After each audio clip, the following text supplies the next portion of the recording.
ખેડા જિલ્લાના પવિત્ર યાત્રાધામ ડાકોર ખાતે નવનિર્મિત ફ્લાયઓવર બ્રિજ તથા જિલ્લાના વિવિધ વિભાગોના રૂપિયા 130.9 કરોડના કામોનું લોકાર્પણ કરવામાં આવ્યું। 222.89 કરોડના કામોના ખાતમુહૂર્ત ગુજરાત રાજ્યના માનનીય મુખ્યમંત્રી ભૂપેન્દ્રભાઈ પટેલના વરદ હસ્તે યોજાયું હતું।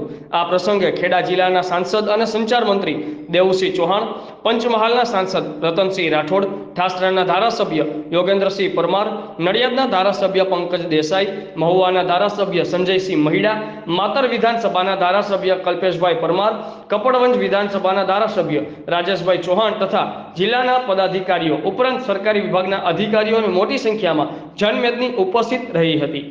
બ્યુરો ચીફ અમિત પારેખ, આઝાદ મીડિયા લાઈવ, ખેડા।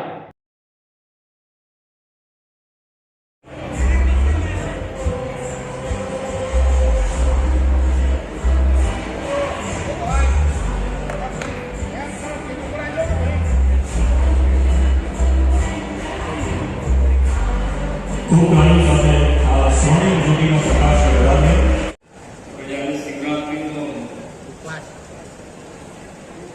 આપણી